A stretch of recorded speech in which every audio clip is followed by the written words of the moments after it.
Hello and welcome to Stay Hungry. This is Ahead of the Game. I'm Fergus and this is Andy. Hello. And what are we talking about today?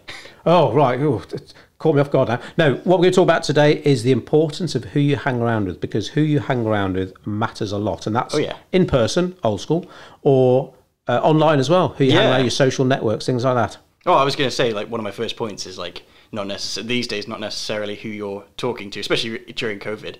Lockdown. Come on. All cards on the table. You and Kaylee, lockdown. It could have been a lot worse, or you absolutely hated it. I'm like the controversial. I kind of loved it, but not for the wrong reasons. Oh, go on. But I spent a lot of time in my village. So I moved 2 years ago, but I didn't know what was 2 streets down the road. So I basically tasked myself for the first 2 months I didn't leave Dorrington. Right. Period. Didn't go to the shops. Didn't leave Dorrington. So I found loads of cool walks. I was outside loads. I met like the community like from a distance, and it was really nice. We discovered loads of cool bits and pieces in the town that we had no idea were there. Nice. And I'm still trying to make myself do that rather than drive into town, because there's shops in Dorrington and places to go. You've got a lovely pub, the Horseshoes. Yeah. Oh yeah. Is that back open now? It is, yeah, and they're doing really, really well from what I can tell. So that's awesome, and they do a lot of good social distancing and stuff, which is really nice to see, because they could easily not, because it's in the middle of nowhere. They've got that cool glass panel in the floor where you can like stand on it, but you can look down and see the wine cellar, can't you? Every time I go there with my godson, he freaks out about that. That's well, cool. Yeah, so I've got to be honest, you know, me, my wife, my children, obviously once you got over the shock, and there's lots of business stuff going on naturally. But yeah, the weather was nice. I was in the garden working, got to spend lots of time with Emma and the kids, and lots of walks with the dogs. Yeah. And I mean, the most important thing is our families are happy and healthy. But yeah, it was, I got to really enjoy it. To be honest, it became almost like a bit institutionalised. It was strange coming back to the business part. Yeah. Well, yeah, there's loads of things that you can take away that were negative about it, sure. But if you don't use it as a learning experience, like you've said a million times, what's the point? You might as well get something positive out of it. If that's mindset, if that's healthy living. Loads of people decided to do, like even with me, I went for loads more walks. I tried to start running and I hurt myself too many times. Oh yes, running injuries. Yeah. But it seems to me, I was talking about this with the client yesterday. They came over some social media training, and he's quite a big cyclist. He's like much better than I am. But he's saying that when he meets people he hasn't seen for like 3 months or whatever, they've gone one way or the other. Either they're sort of super skinny, or they've got quite a bit larger than they last saw them. And yeah, I mean, running, just love it. But like I say, when you get shin splints or knee injuries and stuff, it's. I found out what my issue was. I had dodgy shoes. So this is how they get you, all these trainer shops, you know. Well, they were good shoes when I got them, but I did a Tough Mudder with them years ago, and I think I messed them up, and there was a little bit of pressure underneath one of the soles. So I would go for a run and I'd feel amazing. I really enjoyed it. Right. And then the next day I couldn't walk. Oh, right, okay. I just had this shooting pain on my leg. Oh, you need to go to Up and Running in town and have like gait analysis and all that kind of stuff. Where's that at? On Mardol. Mardol. Oh, yeah, I think I've seen it. Yeah, okay. Really cool shop there, and they'll do proper analysis of your running and advise on the best trainers and all that stuff. Yeah, I liked it. It was really good for it. The days I was doing it, I felt great. Like I felt really, really good mentally as well, because I went just for a really long country run, and it was awesome. I suck at running as well, like very, very. What kind of pace were you doing then? Do you know? I have the problem as I start out really hard. Okay. And I think I learned that by the last one, but I went really, really hard, and then I was dead, and I was dawdling. So what kind of distances were you doing? Maybe a mile. Like I'm really not a fit person. No, that's all. I started the couch to 5K, and that was like literally running for 1 minute at a time. Yeah, it's brutal. In the first week, it's absolutely brutal. I assume it gets better. Absolutely. I mean, the running communities I'm a part of online, and you know, it's part of what we talk about really. Yeah. Really positive and encouraging and supporting. And it's amazing how many people in the running community have had mental health challenges. There's quite a few people I've bumped into and started chatting to who've had problems in the past with addiction. So it's almost like they've replaced a bad addiction with a good one. Yeah, and it seems to really help them. Yeah, I've heard people talk about it like an addiction. Once you get into it, it's definitely not one of those quick addictive things. I had to force myself to try and do it, and it was not hard to quit. Much easier to sit and watch the athletics on the sofa and maybe have a bit of cake. Yeah, I discovered that walking's a lot less high intensity. I could just walk a distance, and at least I get to take my dogs for it. The first mistake I made was I took my dog on the run. Which one? The lab? Yeah, but on lead, so she'd pull me off. Okay. That was very tiring. Because I was keeping her pace, not my pace. Well, Emma now, so I walk the dogs in the morning. Emma does the afternoon walk, and what she started doing is take them into a couple of fields, letting them off the lead, and she'll do a jog. And so like a dog walk, but we're jogging, so we sort of call it dogging, but I think that's something else as well. Yeah, anyway, so maybe. moving on. So running community circles to support. I mean, lots of people, they are part of some kind of online community, whether that's even Facebook friends, LinkedIn connections, whatever. And the people you let into your circle, and let's be honest, it's your choice who you connect with, whose connection requests you accept. They can have an influence on your mindset, just like meeting people in real life. And we're spoiled for choice at the moment. Like we say, like in the modern day, like way back when, you were basically limited to the people you work with and the people you live near.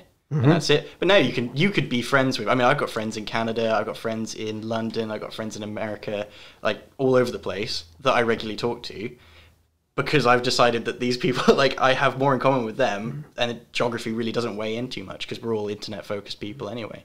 So what do you do when someone gets into your online circle and it turns out that, I don't know, say there's Black Lives Matter or other political things happening, and it turns out that this person has vastly different opinions to you, which is fine. It's good to have different opinions, but maybe there are people whose opinions you just can't, you're just not comfortable with. Yeah. What do you do? Do you ignore them? Do you ban them? Do you block them? Or do you get drawn into online rants with them? I think I'm quite controversial with this one because I think it's a good thing. Oh, okay. So like I've had some harsh lessons in the last 10 years, politically speaking, right, of being in like an ecosystem of people who agree with me. And then this is part of what you're talking about. So I follow a lot of podcasts, and one of the really good one, it's not really marketing focused, but it's about video editing, and they're like they're called Corridor Digital, right? And they're just really, really smart people who are very good at video production, but they just talk about everything. But UK based or US? No, they're in LA. Oh, cool. But basically, what they do, one of the directors brought up this point, is that he seeks people with different opinions to himself, and he doesn't just challenge them, he will actually listen to them, and he challenges himself first. Because there's no point meeting people and being like, oh, well, your opinion's different, and I'm right, period, end of story. Yeah. So I'm trying to teach myself to, like, if I see opinion that is different to mine, give it a chance to stand. And there's opinions that there's no founding behind them, but there's a lot of people that have a different opinion to me who have done a lot of thinking about it, and I'll happily talk to or listen to anyone who's done some thinking, because people who think are interesting, even if they've come out at a different outcome. Doesn't mean we can't be friends. What about if, playing devil's advocate here now, what if someone, because obviously, you know, there are grey areas and you might think something's right, someone else might think wrong, but there are some things that fundamentally at an ethical level I don't know, let's say, I don't know, someone who likes going off hunting and shooting things for fun, which is in some countries not illegal. I remember when I found out, I think it was James Hetfield, I'll have to say allegedly, singer of Metallica, that he was off hunting, shooting things fun. Now, I'm not saying that will keep me up at night, but it's probably not something I want in my circle. Yeah. So I'd rather not see that stuff. And so it's my choice whether I ban them, unconnect them, whatever. Whereas obviously some people can get drawn into you're wrong for doing, like, there's a debate like that is risky. Like an open debate specifically, if you're going to challenge somebody on a post they've made. We talk about it all the time. It's best to ignore 90% of that kind of stuff, just because it might offend you, but you're just going to... We see this with business owners, don't we? Who maybe someone criticize their business online, gives them a bad Facebook review, whatever. And sometimes if you don't know what you're doing, you can get drawn into it. Because let's face it, you're passionate about your business and just ends up with no one winning. Not all the time, but sometimes it's like you've just spent an entire weekend arguing with someone publicly who you're never going to reason with. Yeah.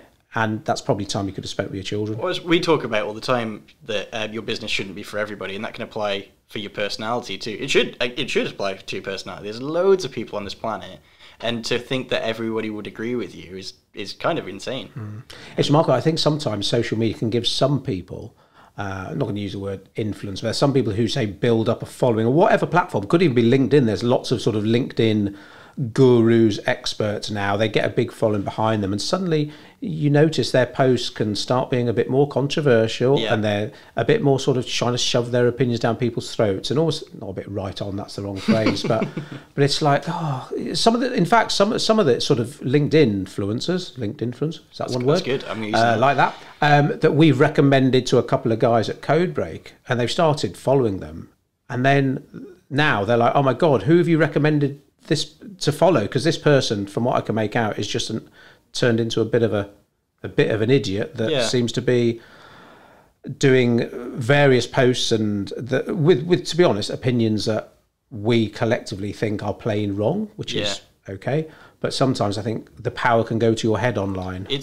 I always think it's risky. It's not always wrong, but when a brand decides to go political, it has to be absolutely perfect. Like when Nike go political, they have a reason behind it, and they make success out of it. If a company just like brings their personal politics into their brand for no reason, you can alienate half your audience.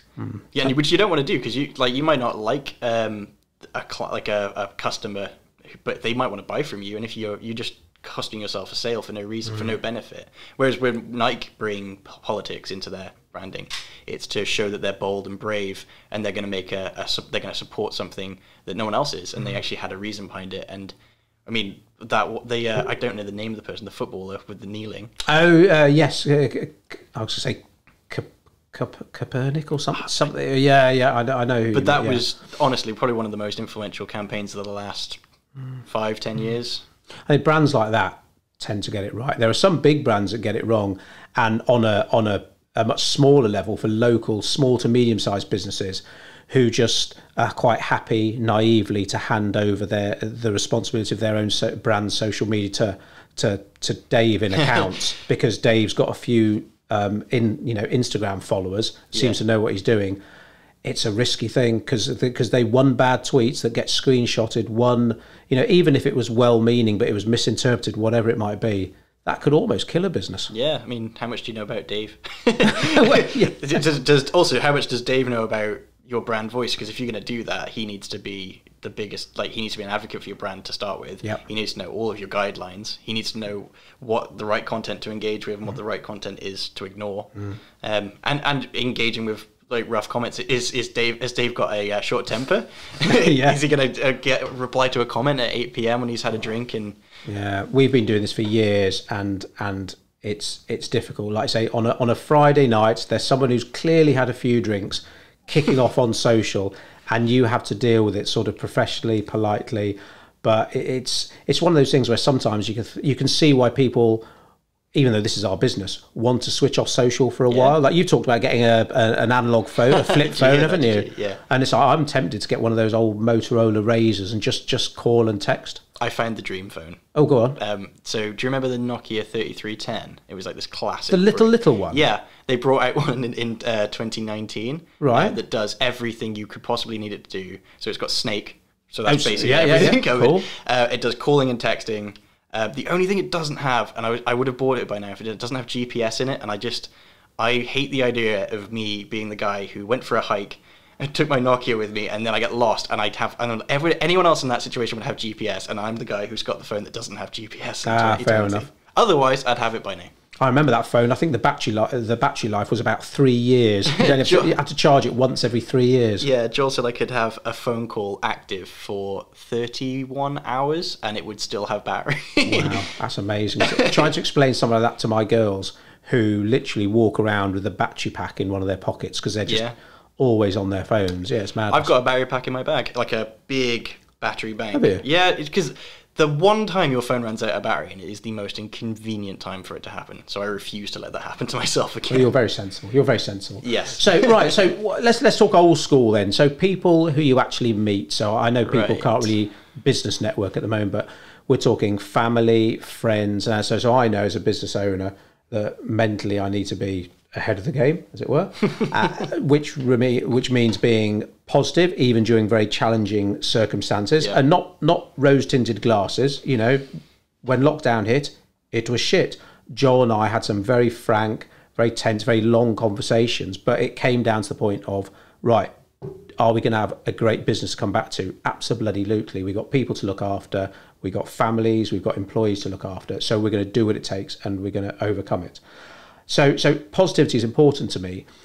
But if I let too many negative people into my circle, that would consciously or subconsciously rub off of me. And people say you are the average of the 5 people you spend the most time with.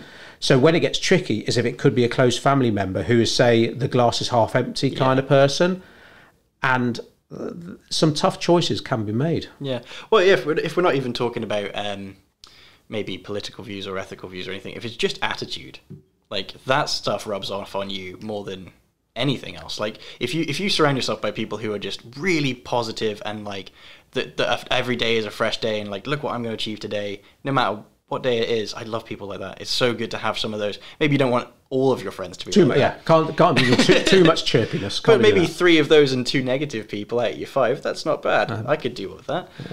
I'm reading the 5 a.m. Club at the moment by Robin Sharma, and lots of talk in there about mindset, who you hang around with, and about starting the day right. Which is another reason why I've never have, to be honest, taken my phone up to the bedroom. I know some people use their phone as an alarm clock, but I use, ding dong. I need to do that. Don't want to say her name in case she starts squawking at me. Or this book, the 5 a.m. Club, talks just get an old fashioned analog alarm clock. So I don't want my first thing when I wake up to be checking the phone, because I know so many people who the first thing they do when they wake up is check their phone, check the news. It's like, let's face it, good news has never sold well. So I don't want to start my day by reading about COVID, about real stuff that's happening, of course. Again, not burying my head in the sand, but that's not a good way for me to start the day. It's a big risk. It's more than a 50-50 that you're going to have a bad day. Like if that's what you start your day off with. And I am guilty for doing that. And I've just do you do it first thing? Well, I limited myself to social media. So you take your phone upstairs to bed? It's my alarm clock. When I move... Right, I know what to buy you for Christmas. Based off what you've just said, the idea of having an analog alarm clock sounds like the dream. The clock face with the two little bells on the top and the thing that chimes between them. Do you have a landline at your house, though? Yes. See, I don't. So if someone needed to get me in an emergency, I do need to have a phone somewhere that I could hear it. Right, so okay. maybe, I'm not buying you a other landline. Side of the room. Oh, I don't really want one either, just because of the cold calls. So why do we have... Because hardly. Well, actually, my mum used the landline, and my mother-in-law. There we go. There's another reason to get rid of it. But yeah, I wonder. Yeah, I suppose a lot of people don't have a landline. So yeah, it's important if it's an emergency, people can get hold of you. But yeah, having. If I took my phone to bed, it'll be the last thing I looked at, and it'll be the first thing I look at in the morning. I've tried. So the thing I'm going to try, based off this conversation, to change, is that I have limited myself to social media in the day to first thing and last thing. Oh, that's good. So I don't look at Facebook or Instagram personally, except at these times, because I'm trying to reduce my screen time. So what social media apps do you have on your phone? I've got Nextdoor, which is a local Darlington community. What? Yeah, yes. You've got your own app? No. So it's like a local social media, and they were promoting it a lot during COVID. You're joking? Yeah. So basically, not everyone. A lot of people in Darlington are all on this like closed Facebook platform. Oh, it's a Facebook group, is it? It's not. It's Facebook completely independent. Right. And you can message people on it. We listed ourselves as someone who is willing to go get groceries for the elderly in the neighbourhood, so they could just message us. You can post if a cat's missing or if you've got a business that's local. Who on earth? Who came up with this? Who owns it? I don't know who owns it. It might just be a standalone, to be honest. I'm really impressed with it, and it seems like one of those companies that could be absorbed at some point by a bigger company. By Yell or something. Yeah, it's really, really, really. So is there a Nextdoor for Basin Hill? Yeah, you just put your postcode in, and then you can see which one of your neighbours. It's really, really nice. Like people sell people sell chickens on it and stuff around Darlington. Oh, we're so Shropshire. Yeah, it's that kind of level. So I've got that. I've got Instagram. I've got Facebook. I think that's it, really, social media. I used to have Twitter, and I did actually quite enjoy Twitter, but it was very time-consuming. So what's the app that you check when you wake up then? Is it the news, or is it this Nextdoor or Facebook? Or I check Nextdoor in case anything's burnt down. Right, okay. And then I check Facebook. I don't normally check Instagram until the evening. Do you have a news app, or do you get your news through Facebook? And I've been looking for one of those, actually, because I don't like getting my news through Facebook. I've recognised that Facebook is not a news platform. You might find news there. What happened with it? Weren't they launching? Yeah. a kind of new sidearm and testing it in America? I've not heard any news No, from that. It's hilarious. I haven't heard any news about their news platform. But yeah, they were launching it, and it was supposed to be... I think they said it was going to be catered to you, but hopefully... And it's gonna filter out the fake news, so it'll be validated sources. So another one of those sort of stalkery things where if I'm looking at loads of tennis pages, I'd be getting tennis news. Yeah, I can only assume so, yes. I'd be getting lots of Star Trek news and probably some running stuff. But yeah, you can always guide that. I always tell people that if you ever get worried about tracking, you can tell it what you like. Just spend half an hour looking at things you like. You've told it. That's it. Yeah. I think I could quite handle a good news channel. I could wake up to that, but I do think. I mean, it's not just because I'm reading this book. I'm a big fan of starting the day right. So it's those funny little things like making sure I spend time with the kids in the morning. My morning dog walk is important. Or at the moment, I'm doing this cycle ride, this cycle challenge thing for Diabetes UK, so I'm going to cycle 250 miles across September. So I was out on the bike at 6 o'clock this morning, and that's a great way to start the day, because even by the time I get in the office, which is way before 9 if I get up at 6, mentally I think I'm ahead of my competitors already. I've done what most of them probably haven't done, and I think if my day started off by seeing idiots on Facebook, not that most of my Facebook friends are idiots or anything, or the people I'm connected to on LinkedIn ranting on about refugees or immigration or something whose views I disagree with, I know I just need to get them out of my circles, or it would just have that influence on me. Hi there, it's Andy at Cobra. Thanks for listening to the Stay Hungry podcast. It's business owners like you that keep the wheels of the world turning.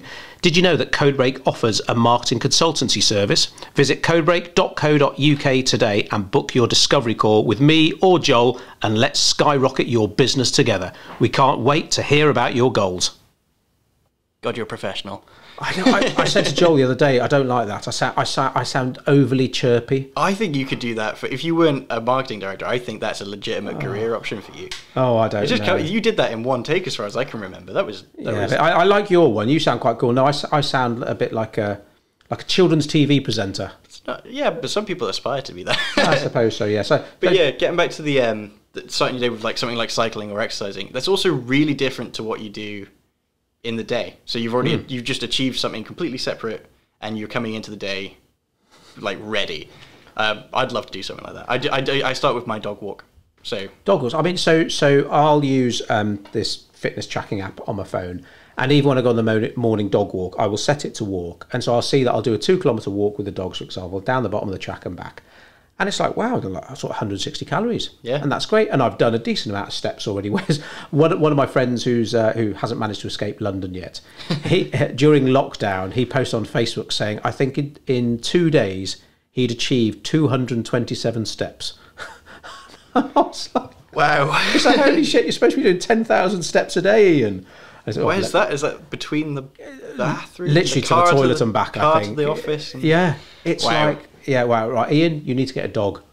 Yeah, I had a friend who refused to believe that 10,000 steps a day was achievable. And I was like, not only is it achievable, but if you're not achieving that, my mum does 20,000 steps a day. And she's almost 70 years old. What does she do for a living? She was a teacher, she's retired. Wow, that's good going. Just walking about doing stuff then. She just doesn't sit down in the day. She like me, she refuses to have screen time during the day. No sat there watching telly with her lunch and stuff. Yeah, I always say to my in-laws, and I refuse, because Kaylee works away a lot, so I have half of my evenings I spend alone. I will not spend those on the TV. Just won't do it. Oh, so you won't Netflix or anything? I allow myself to watch Netflix after 8 p.m. So do you watch some series that Kay doesn't want to watch? A very small handful. Cobra Kai. She doesn't want to watch Cobra Kai? She's only seen Karate Kid 2 months ago. So she has no nostalgia for it whatsoever. Whereas I was losing my mind watching that show. I mean, pretty much me and all my mates got into martial arts because of the Karate Kid. Really? This was obviously 100 years ago. But oh right, so you've done Cobra Kai without her. Yeah. What else do I watch with her? I watch a lot. There's a lot of YouTube stuff that she won't get on board with, which is when I watch a lot of like. I watch a lot of instructional videos on how to make videos, for example, just because I find it relaxing to listen to people who know what they're talking about on any subject. I thought you'd get your video instruction all from Joel. Oh, Joel knows. He does know his stuff, to be fair. But this is like more like professional level, like movie production. Oh wow! Just because it's an interesting industry. And who are those podcast guys again? You said they're called Corridor Digital. Oh, I'll have to go and look at them. Their YouTube channel is insane, like really, really good because they do.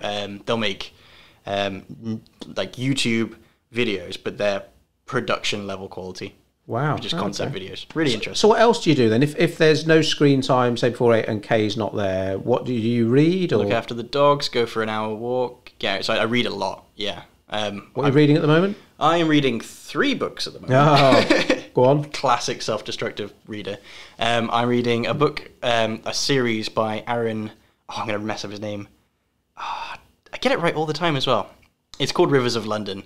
But his second name I will butcher if I don't know it straight away, so I'm not going to try and say it. But that's basically about a London... It's like a procedural crime novel, but there's magic in the world. So basically he's a detective and a wizard, but it's set in the Metropolitan Police Force. And it's supposed to... They always pitch it as like if Harry Potter had graduated school and joined the Metropolitan Police Force.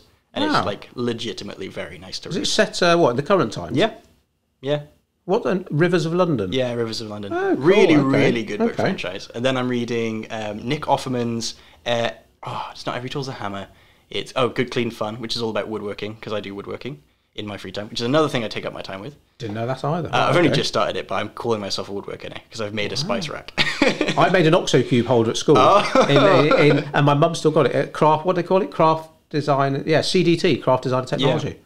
Yeah. Well, I think so. Like going back to that, like the reason I do woodworking is because I follow Nick Offerman and a few other woodworkers on YouTube, and I was just like, that looks like fun, and like I've listened to enough people talk about it, and I'm like, I'm gonna take that on because it's all about like do this for mindset and like. I like the idea. You find it relaxing then? So relaxing. Like going into something is like I'm gonna make something. I'm not gonna sell it. There's no pressure on if it's good. I'm making it good because I want it to be good. I just want to see how well I can make something. I'll be pissed off if you get me a tent peg for Christmas.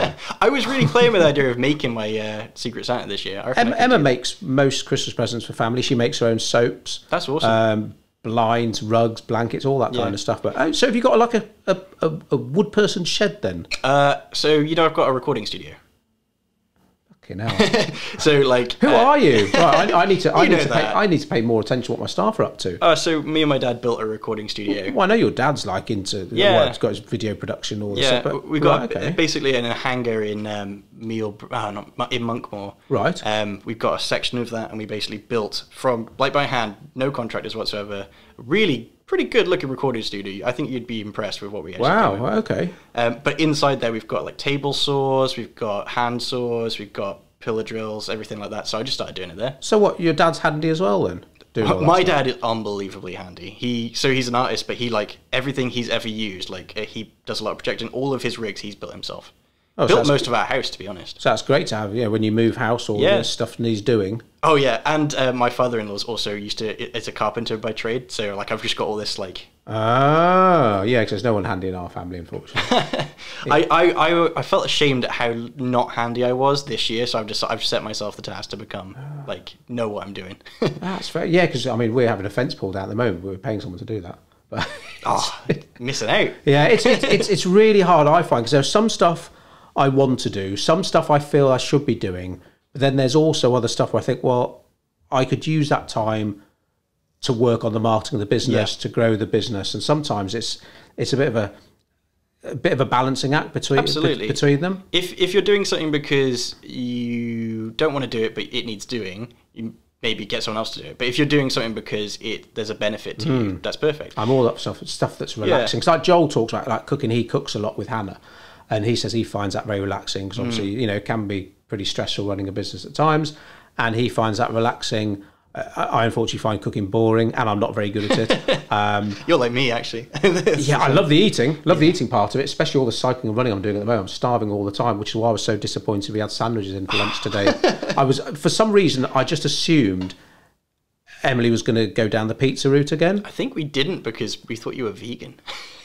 Veganish. Remember, that's our new hashtag. It was veganish. mentioned really briefly, and I think it got shot down, the pizza idea. So I usually have...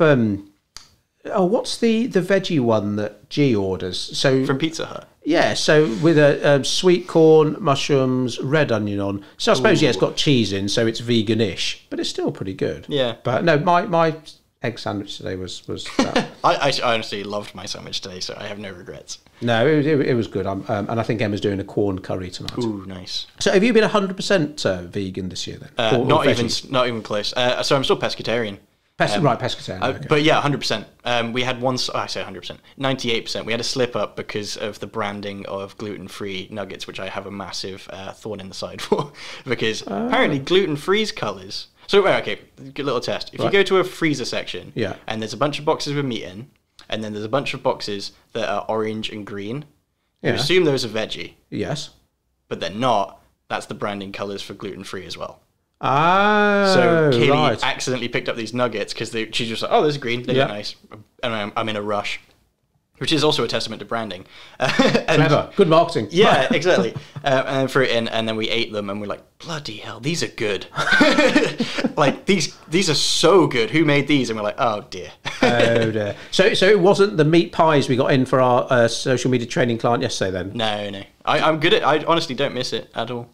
In fact, I've managed to... So you were talking about people who go shooting and hunting and that kind of stuff way before.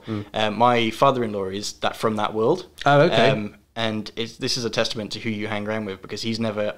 We're really good friends. I get on with him really, really well.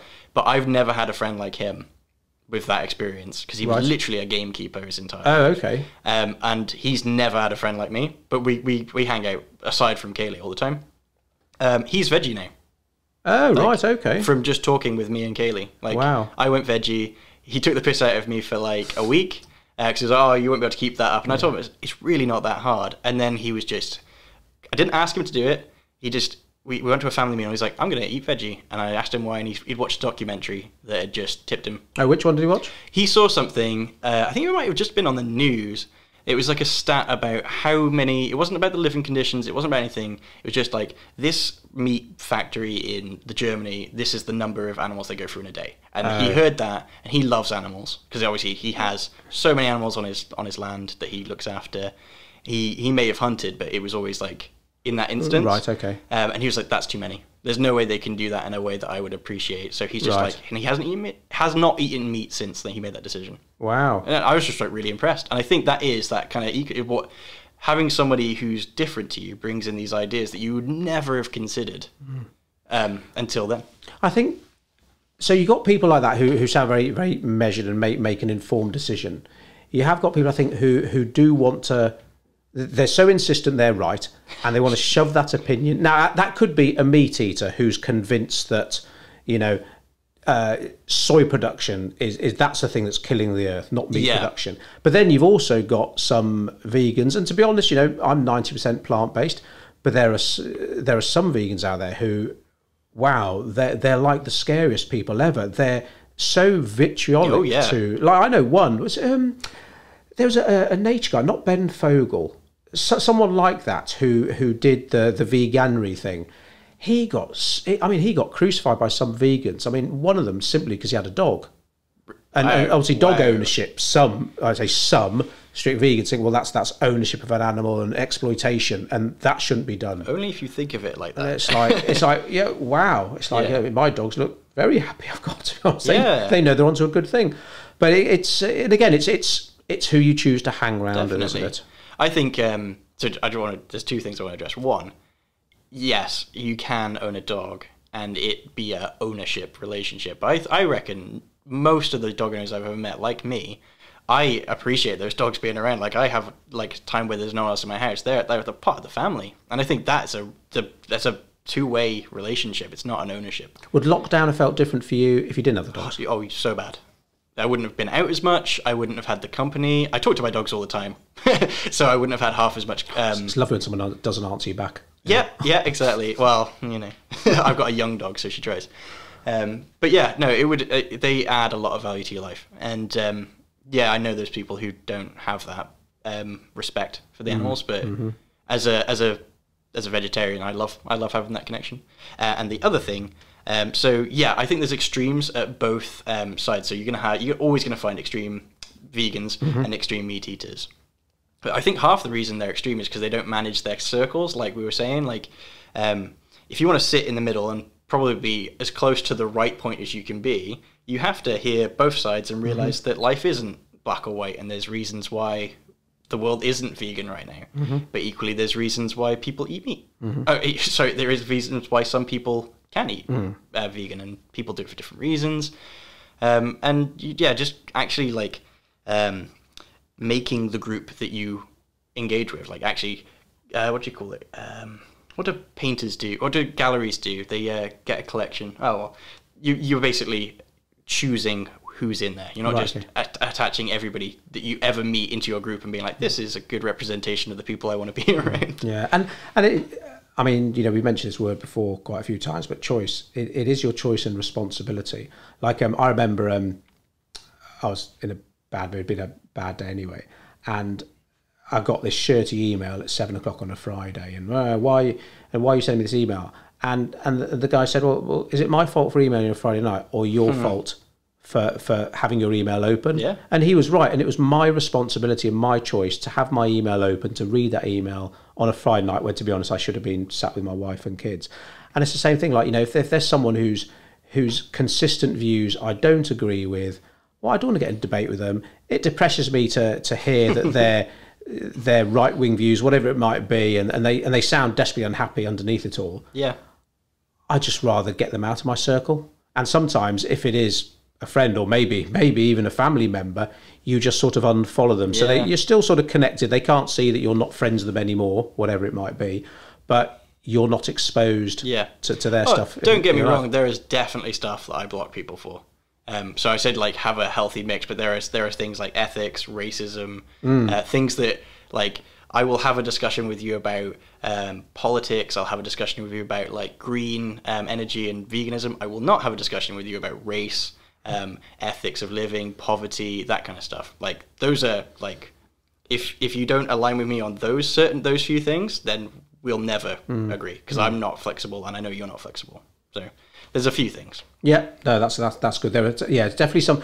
Whenever we're onboarding a new client and social media is involved, we always say there are certain things. Just obviously have an opinion and stuff, and sometimes it's good to have an opinion that might encourage debate, and you get some good engagement. Obviously, I'm not talking about clickbait. Some people just I don't think you should wear a mask in public. Discuss. I mean, it's like, oh my god. But I'm seeing really smart professionals on LinkedIn doing posts like that now, and of course they're getting the lols, they're getting tons of engagement, loads of free brand awareness. But it's like, is that what you have to do to market yourself now? Yeah, and how much value did that really bring? Because you're not talking about your services. You're not providing any real value to anybody.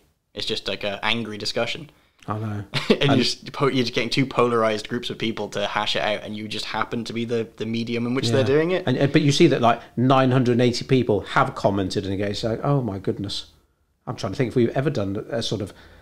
Well, we've done some controversial posts, but a clickbait post now, there's a massive difference. And the more that social media can do to sort of come down on fake news, clickbait, stuff like that, then happy days. But again, that's your choice, just like who you hang around with in person. Yeah, and there are some controversies, like you said, we've done it before, but there'll be, as a brand, there'll be a reason behind it. Like we'll talk about the Nike thing, which we did, because I mean that's relevant to us. Yeah. And we could be like, do you want a business that is as bold as this? Because this is like the top tier, or like who are you aspiring to be like as a brand? Like that's all relevant to us. Yeah. We didn't just go, oh, this is happening. What do you think? Because like that's a different conversation, really, isn't it? No, I mean it's strange. Even when I remember when we chose a charity to work with, we still had other people pop up on social media saying, "No, you shouldn't be supporting that charity. This one's better." And this was like, "Oh my goodness, listen, I just want to help someone." And I'm sure all charities are worthy, but I can't help them all. I could dilute your time and your money. So, you know, which is a reason why we focused on one specific charity. Have a clear purpose. That's huge. Like, we talk about that all the time in marketing in loads of different areas. But like, yes, we could divvy up our money between 100 charities, but is that really providing any of those charities with any benefit? Or does us focusing on one and helping and like educating, because you can't educate about 100 charities no matter how much you try, whereas you can educate and help if you focus on one, and you can do good things. Yeah, focusing on one, that's a whole other podcast. I think, especially in our game in marketing, people, they get their 60-second elevator pitch at a networking meeting and they try and cram everything they do into that 60 seconds, or they're producing a leaflet. They try to cram everything they do. No, one piece of marketing, one message. Hey, it's Georgia at Codebreak. Thanks for listening to the Stay Hungry podcast. If you're hungry for more, don't forget to check out all the free marketing content on codebreak.co.uk. The boom gets me literally every time. See, that's yeah, much nicer than my recording, that one. Got to say, that intro music, I don't think I'll ever get bored of that. It's great, isn't it? We've tried a few different ones, and then Joel showed us that, and I was like, that is incredible. That's awesome. So I think we're over 2,500 listeners now, believe it or not. Wow. I don't know. I mean, we're pretty cool. Somewhere now. What have we done? 100 odd podcasts now? I'm going to stab. I think this will be 105. Wow. 105, yeah. We're even getting cocky now. Maybe talking about doing a third podcast a week. When's that? Three a week. Oh, wow. So obviously the ones we record on a Monday are more about marketing, business. Then like today's one, Thursdays we record all about mindset. Yep. And just how important it is. And that even the people I've met, the business owners who you think have got the thickest skin in the world, they will even admit that sometimes people get through to them and will have an influence on them. And again, it comes around to those circles you hang around with. But I was listening to Jordan Belfort, The Wolf of Wall Street, and he was being interviewed. And even he was saying, because obviously he gets a lot of shit online, and you'd think he'd be just oblivious to it all. But he says every once in a while, still, someone will get through, and it will affect him. And so it can happen to us all. Wow. And it's so important, because if you're doing great stuff at work, for example, or even great stuff at home, but there are people on social or in your life who you take one step forward, they always pull you 2 steps back. And to be honest, we see that in business. When businesses start growing, being successful, there are some people out there who don't like it. It's really. I mean, I love it when I read good news stories about business. Even when I read good news stories about competitors. Well, maybe not all competitors. I think, well done. I know. I remember this is a true story. It happened during lockdown. One of our clients, and I know how hard they've worked. They achieved a bit of a milestone in their business. Yeah. They got criticised for it online about. Do you realise there's a pandemic going on? Do you think it's the time? It's like, oh my God. Are we so British and reserved? I'm not talking about being bragging about stuff. Yeah. But if you've worked hard and achieved something, and I know again how hard these guys have worked, you should celebrate, because you've got to celebrate the wins. Because at the moment, sometimes it doesn't feel like there are many wins. Well, I mean, it's not even just positive for them. Yeah, celebrate it and feel good about yourself. But also during that whole, the argument is ridiculous, because when I was in lockdown, any good news about anybody was awesome. Like, it was, oh, look, this is a good thing. Like, these people who are nice have got a nice thing and they've worked really hard and it's paid off. That's awesome. I would like that about anybody. Yeah. I don't want to see other people suffering or not. Or, like, the idea that people would be too afraid to share good news in a time of where people desperately need it is just missing the point. Yeah. The really ironic thing was that about 5 weeks later, this lady had a bit of a win in her own business and was there celebrating it on LinkedIn. It's like, absolutely classic. Well, I think we put the world to rights again there, Fergus. Don't know how long that one's been, but it's been a great episode. Love it. Obviously, poor old Joel's got a migraine today, but it's lovely to have you here in the mixing board. You need to show me how to use this, by the way. It's actually really easy and very fun. So I made one mistake and I hope no one picks up on it. So other than cracking that, job. Great to chat. One.